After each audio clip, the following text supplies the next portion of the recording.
Howdy, howdy ho. Most people don't realize that I try to make the accent as annoying as possible. I'm not much of a spectator sport kind of guy. I'm either playing the sport or I'm not watching it. I would literally die emotionally if I had to play FIFA, Madden, or NBA Live. Enter Mario Strikers Battle League, the just about as unrealistic as possible take on football or soccer, as it's called in America. Now, I only ever played the first Mario Striker, so it's been a while since I tried Nintendo's take on kicking a ball around. Is this how cartoon soccer is meant to be played?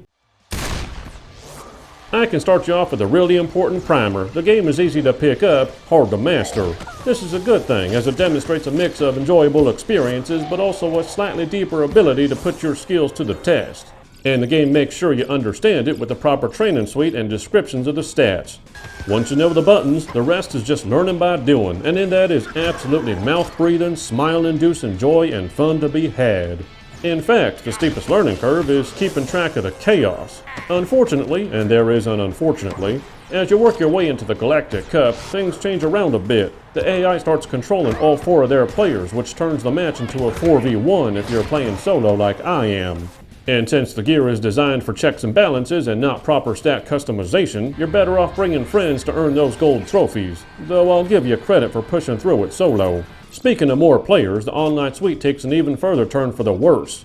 Not only is it limited to 2v2 that somehow commonly matches up in 2v1 even if it's in your favor, but the terrible netcode is a consistent issue where there is often lag in which the frame rate slows because it's tied to the netcode. This sadly means the most fun you'll have is either solo or with people locally.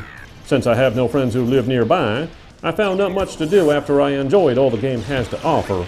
That perfectly segues into the next section. The sound of Toad's pain screams are pretty indicative of the misstep here. When you first see the credits from the standard cup, you'll have played maybe a few hours. During these few hours, you'll see the game's absolutely abysmal stadium and roster lineup, just 5 stadiums and 10 characters. Yeah, it's bad, and all you have to look forward to is the aforementioned Galactic Cup with stacked AI. You'll have experienced all the game has to offer in very short order. It is extremely, and I say extremely, difficult to justify this as a full-class game in its current state, and demonstrates a bit of Nintendo's confidence in taking its fans' wallets for granted.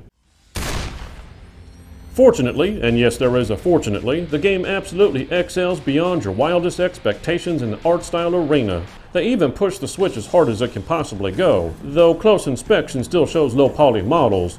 That's a minor gripe amidst what is likely using every ounce of power the Switch could possibly muster, and though alpha effects clearly can cause hiccups and frame drops, this serves to remind me why Nintendo remains at the top of the food chain when it comes to art style.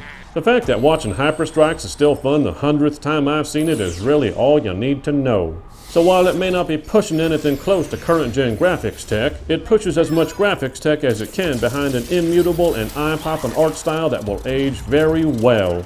Any flaws in its presentation are easily overlooked. This really is how cartoon soccer is meant to be played.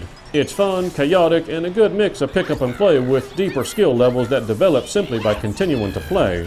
It's sad then that its intense and addictive fun is marred by a Galactic Cup that stacks AI, practically requiring local multiplayer, and an online experience that demonstrates Nintendo still does not understand the assignment. Then you'll barely need a couple hours to see everything the game has to offer with its abysmal help in the stadiums and characters. So while there is some solace in the peak art style that will undoubtedly stand the test of time, the overall package is lacking in many areas. I give Mario Strikers Battle League a 7.5 out of 10.